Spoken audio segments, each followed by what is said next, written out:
wedding gifts. What to ask for when you haven't got much money. When it comes to asking for wedding gifts, it makes people very uncomfortable.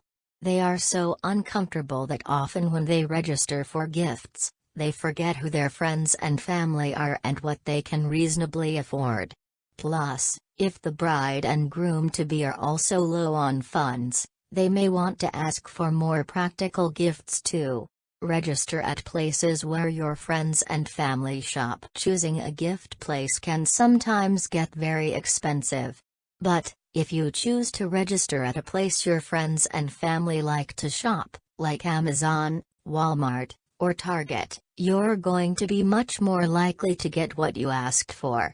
Otherwise, if you can't afford it, it's likely most of your friends and family can't either.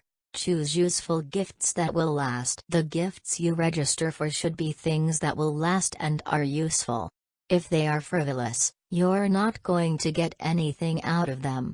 You'll need so much when you get married that it's best to pick good quality items. For example, a set of Corelle dishes will work better than a set of china no one can afford or will ever use.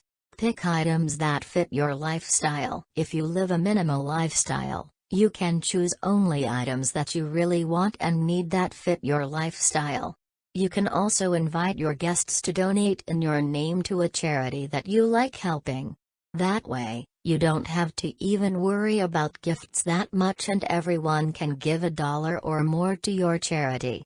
Choose things you'll really use. If you aren't going to use something almost every single day, don't put it on the registry. Make a list of household items you don't have and add those. That way, when you do get a gift, it'll be something that you really will use. Adopt other traditions. There are traditions in some cultures such as having a money tree on the bride's table. People give dollars to it to dance with the bride or just show her some support. Some brides get money clipped right to her dress during the evening. Ask for gift cards to their favorite restaurants. One thing you can do as well, keeping in mind that it does go against traditions, is to ask for what you want right in the invitation. For example, no gift is required, but if you do, please give us a gift card to your very favorite restaurant and tell us what you order so we can experience it too. Choose gifts of various price ranges. Remember what your friends and family can afford too. Choose some gifts in higher price ranges and always pick a few in the lower ranges. That way everyone can get something without feeling burdened. Get your partner to pick too. Don't forget to include your partner in the registry. This is a fun thing to do and solidifies your style together, and ensures that you'll both like what you get from your family and friends for your wedding gifts. Register early. Always register right before you send out your invites. That way you'll be done, and you can include a card and the registry information inside the invitation. This will cut down on issues with people constantly asking what you want to. It feels weird to register, but the truth is it's going to be easier to register at a store your family and friends like using, even Walmart, than it will to register at a fancy place or not at all. People will ask you what you want and need. Tell them, but also point them to the registry. 9. Wedding expenses and how to save money on them. There are some wedding expenses that sometimes people forget to include in the overall budget. The ones listed below include some of those forgotten expenses, but also some that you should always consider and include right away. The cost can add up if you're not paying attention to it. 1. Beauty. The bride, bridesmaids, groom, groomsmen and parents all need to prepare for the big day. That may include an appointment at a salon, or it might include having a pajama party the night before to help each other. If you do choose to go to a salon, be sure to book early and let them know it's for a wedding party. That way, even if your normal stylist is sick, they should find a replacement. 2. Jewelry. When it comes to jewelry, if you and your partner have already got rings, you can ignore this advice. The best way to save money on your wedding set is to buy from estate sales, from pawn shops, or other places that specialize in used jewelry.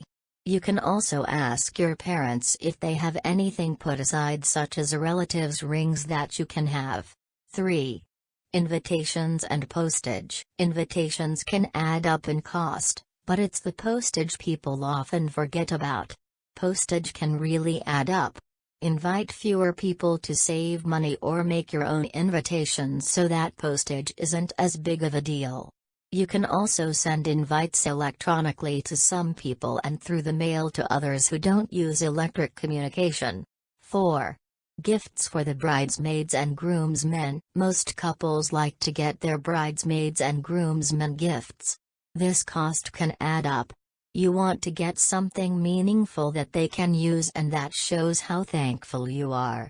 So instead of going for trendy gifts, consider giving them each a more personal keepsake that helps them remember the day. 5. Guest gifts. Some people like to send their guests home with a keepsake. Instead of buying something separate for that, consider giving them the centerpieces on your tables and other things. That'll give them something they can use, plus it'll help you clean up. 6. Rehearsal dinner. You can save money on your rehearsal dinner by having it at home and only inviting your wedding party and immediate family to the event. A nice dinner at home or a cookout in the yard can save a lot of money. 7. Honeymoon. Buy your honeymoon package as soon as possible because booking ahead will make the cost less expensive. Plus, choose to go to places in their off-season. When it's the off-season, you might even have more fun due to having more privacy. 8. Transportation and accommodations. If your wedding party must travel and you need to help them with accommodations, it can sometimes be cheaper to book everything in the same hotel. But another way to do it is to book wedding party houses, one for the bride and one for the groom. Again, booking sooner will save money over waiting until it's close to the wedding day. 9. Marriage license. You can't get a discount on a marriage license, but it's important to mention it because it is an expense that some people totally forget about. For each area, the costs and requirements are different. Be sure to find out before so that you can get the license at the right time to avoid costly delays. Saving money on every single expense will cut your total cost down to size. What's more is you don't even have to do without anything that you think is important to your wedding. I know that you like it like that. I wear designer, check the name on the tag. White fox fur on my jacket.